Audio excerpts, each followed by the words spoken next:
Hi, my name is Stephanie Woodrow, and I'm a nurse practitioner student at Auburn University. This video is to demonstrate the physical portion of the head-to-toe physical assessment. Up to this point, I've been talking to my patient Trey, and we've conducted the subjective portion of the interview already, and we've had his vital signs checked. We've also calculated his BMI. So now we're ready to start the physical exam. I've washed my hands and we're ready to go. So Trey, I'm going to give you 3 objects. I need you to repeat them after me as I say them, and then hold on to them until the end of the assessment, and I'll have you to recall them then. Orange. Orange. Ball. Ball. Tiger. Tiger. Okay, good. All right, so we're going to get started on the head portion of the exam. We'll start by palpating the scalp, and I'm checking for, I'm feeling the texture of the hair, and I'm feeling for symmetry of the skull, and I'm trying to feel to determine if there are any lesions, cuts, bumps, or anything abnormal in shape, and there's not. So his hair is nice and soft, supple, and the texture is soft. It's not brittle, so no evidence of dehydration. So Trey, could you smile for me? Can you puff your cheeks out? And how about just drop and frown? Okay, so cranial nerve 7 is intact.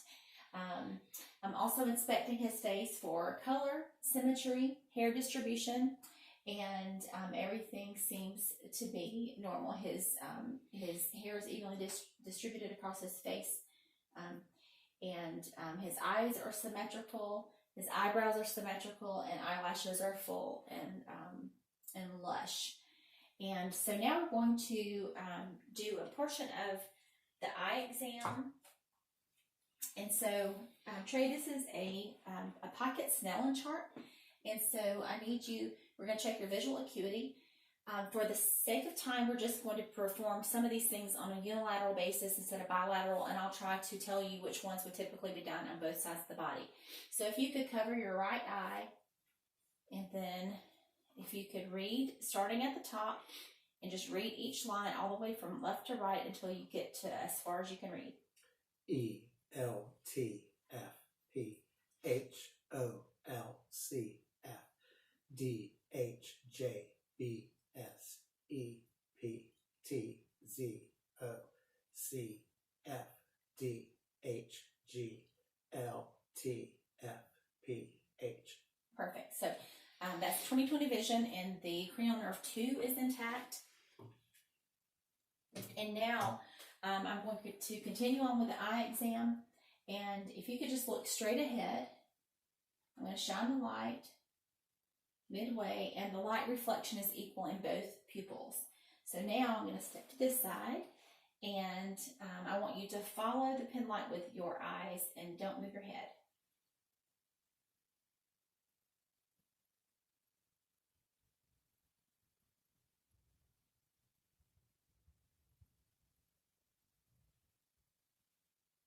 Okay, good. The extraocular movement was intact, and so that's cranial nerves. So far we've assessed cranial nerves 2, 3, 4, and 6. And I'm going to continue that by evaluating your peripheral vision. And again, this is a unilateral test. Typically it would be done bilaterally. And on the Snellen chart, you would typically not only do bilateral exam, but you would also check both eyes at the same time with no coverage at all. Okay, so if you could close your left eye, and I'm going to close my right eye, and that's good. I want you to look straight at my nose with your open eye, and then I want you to tell me when you see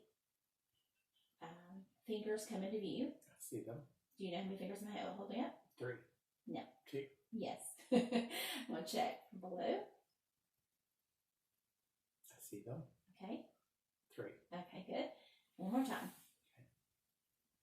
I see them. Okay. 1. Good. Perfect. Okay. So now we've evaluated those cranial nerves 2, 3, 4, and 6, and they are intact. Okay, so now I'm going to go back to palpating. I'm going to palpate the sinuses, frontal, maxillary. Do you have any tenderness? No. Good. Okay, and I'm checking the temporal pulses. 2+. Okay, good. And I'm going to go ahead and check the lymph nodes as well. Post-auricular, preauricular, occipital, tonsillar, submandible, mandibular, and supraclavicular. Okay, anything tender? Yeah. Perfect. All right. I'm going to go ahead and check the carotid pulses too, just because I'm in the head and neck region. And with the carotid pulses, you always check bilaterally, but you don't check them at the same time because it cuts off oxygen to the brain. And they are also 2+ and bilaterally equal. His color and temperature is also symmetrical and uniform. Okay, so now we're going to test your hearing, and I'm going to do what's called a Weber and Rene test, and that's checking for your hearing acuity as well as your bone and air conduction. So the first part is I'm going to strike the tuning fork and I'm going to place it at the top of your skull, and I need you to tell me if you hear the sound on one side or the other or both. Both. Perfect. Okay. And this next step is something that will typically be done bilaterally, but today it will be unilaterally for the sake of time. Trey, when I strike the fork, I'm going to place it first behind your ear. Tell me when you stop hearing it, and then I'm just going to move it out to the side. I want you to tell me when you stop hearing it beside your ear. Okay? Okay. Oh, hang on, I missed that one. Now. Okay. Now. Good. Okay, so the air conduction was greater than the bone conduction. So this would normally be done bilaterally. Today it's unilaterally. We're also going to conduct what's called the whisper test. So Trey, if you would put your hand over your right ear, and I want you to repeat what you hear me say. War. Eagle. Good. So whisper test was good, intact. So we've evaluated a portion of cranial nerve 8. The other portion is the vestibular portion that we'll evaluate when he stands up. All right, so now I've observed some of the external ear, but I'm going to continue that by palpating the auricle and the pinna, and also by observing inside the canal, and everything looks intact. There's no evidence of any lesions or swelling. And I'm going to grab the otoscope and examine the internal ear. Was that tender when I pulled on your ear a little bit? It was not. And this is something also that would be done bilaterally typically, but tonight it's unilateral. Okay. So here I'm looking for the internal structures, the tympanic membrane, any debris, and to see if I can see the light reflex. All right, so I have the light reflex. The cerumen is a golden color, very small, scant amount. The tympanic membrane is a pearly color, and it's not bulging, and it's intact. And I could see the bony structures.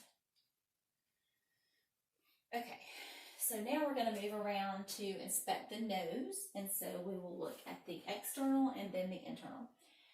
The nares are symmetrical. His nose is midline, and I see no evidence of any bony prominences that are bulging or out of place.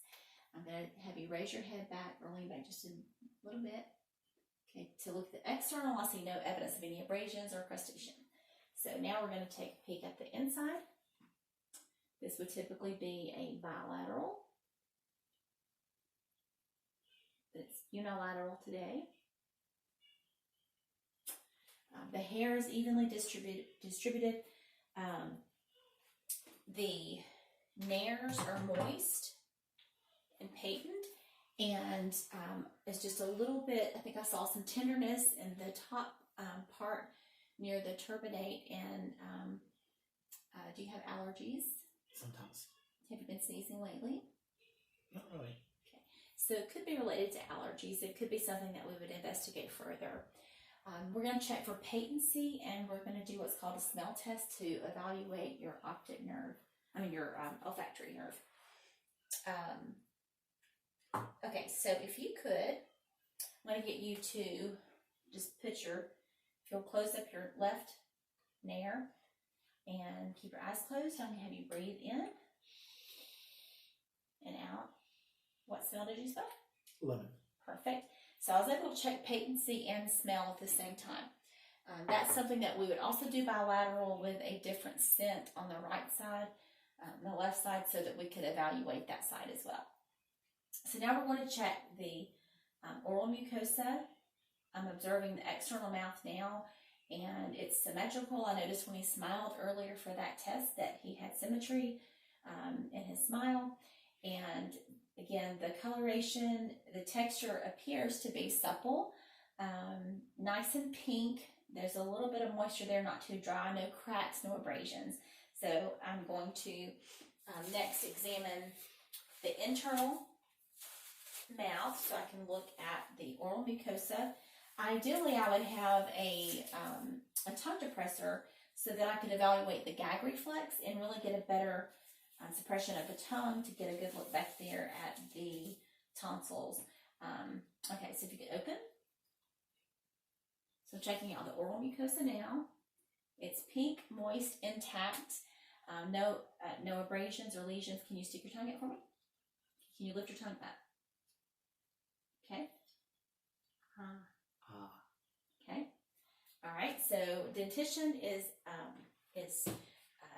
intact. There's no evidence of any abrasions or erosion. So now I'm going to get a good look back there. If you could open really wide and stick out your tongue far and say ah. More time. Okay, so the uvula is midline, and the vibration when he said ah is equal to both sides. And I was able to see a little bit of the tonsils. I think I would get a better view of the tonsils if I had a tongue depressor. So we've just evaluated cranial nerves 9, 10, and 12. And so next we're going to evaluate cranial nerve 11 by doing what's called the shrug test. So I'm going to press down on your shoulders. If you could shrug your arms, shrug your shoulders. Good. So the strength is 5 out of 5. And also if you could turn your head from left to right. Okay, now try to resist me. Okay, other side. Okay, so cranial nerve 11 is intact. Okay, so now I'm going to check the range of motion for your cervical spine. If you could look up, down, left, right.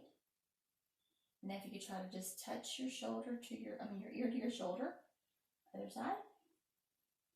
Okay, so range of motion looks to be full. Did you have any pain with that movement? Okay, so his range of motion is intact. And again, his muscle strength was 5 out of 5. Okay, so I checked your carpal pulse. It's correct. Did I do that a minute ago? I think so. Our videos running together. Okay, I'm going to do it again just again. So check your temporal pulses. Okay, 2+ and equal. Carotid. 2+ and equal. And of course, you do not check your carotid pulses at the same time because of oxygenation. All right, so while he's in the sitting position, I am going to sorry about that, my stethoscope was out of view. And I'm going to start the thoracic respiratory evaluation, and then we'll move right into cardiac. So ideally you would have the chest exposed. Pardon me. Sorry, I have allergies. I have allergies. Okay, so the thoracic region would be exposed, and I would be observing for the color, hair distribution, also the shape of the thoracic cavity to make sure it's not bulging out or caving in. So it's not concave. And then I would observe posteriorly and anteriorly. And you're also checking to make sure that your anterior posterior size to your lateral size is approximately 2 to 1, which his does appear to be. So, okay, so with that said, I've inspected, and so you typically start on the posterior side, and you do palpation, percussion, you check for tactile firmitus, and you check for the dullness or hyperresonance. You want it to be tympanic, and that checks for consolidation or fluid over the lungs. So we're going to start with the percussion. Any tenderness? No. Okay. I did not hear any adventitious sounds. Now I'm going to check for firmitus. If you could say 99. 99. Again. 99. Again. 99. Okay, now I'm going to butterfly my hands, and I'm going to put it to the posterior, and I'm checking for the chest expansion. Can you take a deep breath in? Good. And it kind of fanned out and back in like it should.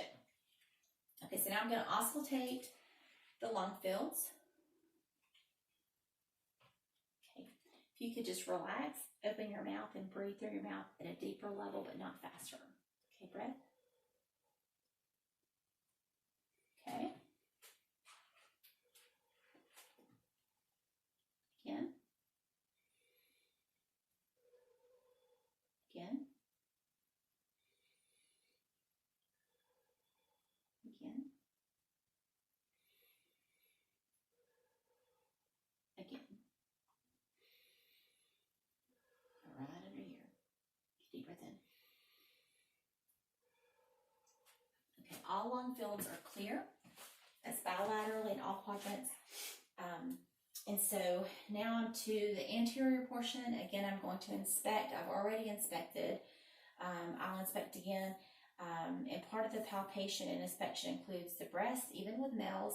And this would be when I would take the time also to ask about, I'm observing his breast, but for symmetry, also any drainage, I'm observing the nipple, the areolar area, and I'll ask any dimpling, and then I'll do an axillary assessment of the lymph nodes and palpate from inside the nipple out in a circular motion. This would be the time that I would ask him if he does self-breast exams, and I would do the education for that at this point. So moving on to the again, unilateral for sake of time, I would auscultate the anterior portion of the lung fields and record those. And I'm going to now auscultate the temporal and the carotid pulses for any bruits, any abnormalities, and that would be a bilateral assessment. Today it's going to be unilateral. And then I'm going to auscultate the heart sounds. I'm going to check for the aortic, pulmonic, Erb's point, tricuspid, and mitral valves.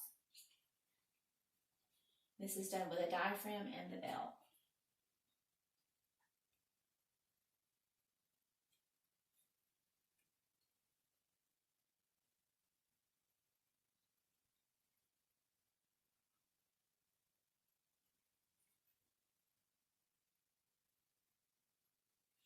Okay, no bruits.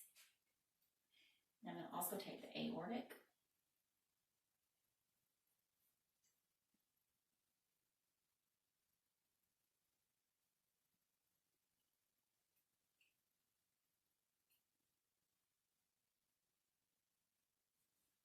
Pulmonic.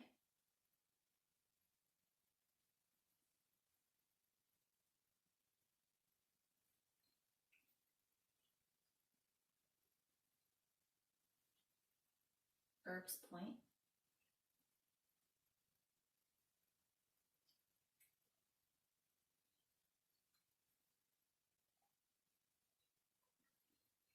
Tricuspid.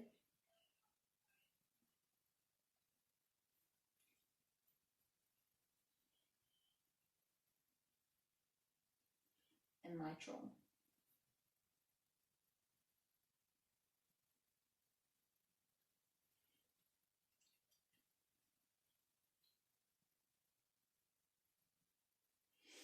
Okay, and I heard no evidence of a murmur. Okay, so now, and I would have identified the costal and the sternum.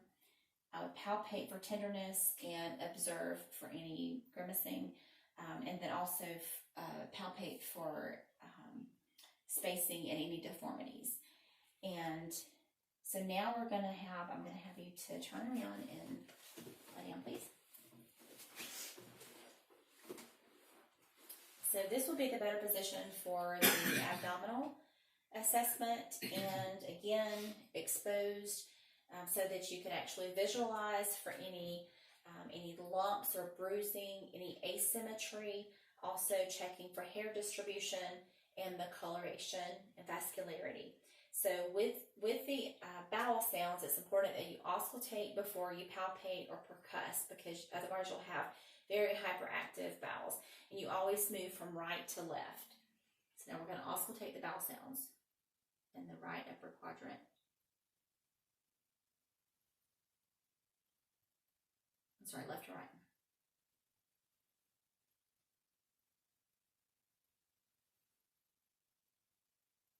Okay. Bowel sounds are normal and active. We'll do a light palpation. Any tenderness? No. Here? No. Here? No. There. No. A little deeper, deep palpation there. No. No. No. No. Okay. Okay. And I'm palpating to see if I can palpate a kidney. And I cannot. And on this side, I do not palpate an enlarged spleen, so that's good. And then you typically would percuss, starting with the midclavicular line on the left side around the third intercostal space, moving downward to palpate the top border of the liver, top medial border, and then you would go low and move up to try to palpate the lower border. It's common to not be able to palpate the liver. Okay, so this is also the time that we would have them draped but exposed in the waist down area, so that I could palpate the inguinal lymph nodes for any tenderness, swelling, or hard nodules. I'd also evaluate and assess for any potential hernias, and I'd also check the femoral pulse, and that of course we're not doing right now for privacy. So I'm going to do just a little bit of range of motion on hip, and so if you could straighten your left leg, and this is a unilateral. This would normally be bilateral, but I'm just going to do unilateral today. If you just cross over and move it out. Any pain? Okay. All right, now if you'll straighten this leg, if you could just raise it straight up. Good, slowly, and then down. Okay, no crepitus noted with that. Could you bend again? And straighten. Okay, then straighten your leg again. The knee, the range of motion at the hip is full. Range of motion for the knee is full. Okay, if you straighten your leg out and rotate your ankle like you were just doing. Good. Very good. So range of motion for the ankle is also strong. So I'm going to go ahead and do a unilateral assessment of the peripheral pulses. I've evaluated temporal, carotid, and now I'm going to do the brachial pulse. And this would be a bilateral assessment typically. Okay, it's 2+. And I'm checking the radial pulse. It's nice and strong. It's 2 as well. And the radial ulnar pulse. Okay. And I'm going to go ahead and also check the capillary refill on the right side. And it's all less than 3 seconds. That also would be a bilateral exam. I'm going to continue down, kind of touching the leg and observing for hair distribution. It's an indication of good circulation if you have evenly distributed hair and the temperature is uniform across the body. And I'm not feeling any cooler as I get further south. So I'm going to check your popliteal pulse. This would be bilateral. That's 2. And your tibial pulse, 2. And then your pedal pulse. That's also 2. This would be bilateral, and I would compare the sides to each other in the documentation. And check your cap refill. Less than 3. Feet are a little cooler than just above that, but that happens sometimes with extremities. Okay, I'm going to also check your, I'm going to do it. This may be uncomfortable. Okay, good. That was the Babinski. It's negative, so that's good. All right, so now, Trey, I'm going to have you sit up and swing around. I'm going to do a unilateral assessment of his reflexes. You let me support your...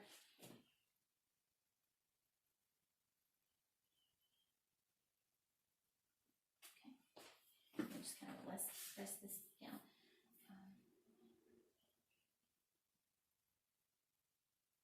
Okay, so a little bit. All right, so that was your radial ulnar and your brachial. And this is your... oh, there we go. Good, you got some good reflexes. Now let's check your Achilles. Oh, good, that was good. All right, so that would be a bilateral exam as well. All right, so now, just do a quick check to see if you can identify sharp or blunt, if you close your eyes, and tell me where you're feeling this. Is that dull or sharp? Sharp. Dull. Sharp. Where was that? My arm. Which arm? Right arm. What's that? Dull. Okay. All right. Typically, you would assess all extremities bilaterally and determine if they can tell the difference, not only in the sensation, but where it's coming from. So that was very good. All right. So if you could, go ahead and stand up. Okay, I'm going to get you to close your eyes and just stand there with your arms by your side. I'm observing so if he has any drifting. He does not, so that's good. That is the Romberg test, and that's also the vestibular part of the cranial nerve 8 that we did earlier. Okay, so I'd like for you to squeeze my fingers. Good strength, okay? And if you could just arms up and go all the way by your ears. Okay, then down. Any pain in your shoulder? No. Okay, and could you arms back out again? Palms up. Bend at the elbow. Good. Rotate down. Perfect. Okay, if you could march in place. Very good. Okay. Well, looks like we're getting to the end of our time, so I'm going to conclude the video here. I will be observing to see if I've missed anything, and then I will notate what's missed, and we'll go back. Before we go, I do want to ask what those 3 objects are, though, that I gave you at the very beginning. Orange, ball, tiger. Perfect. Okay. Thank you so much. Thank you for being a great patient, and thank you for your time. Have a good night.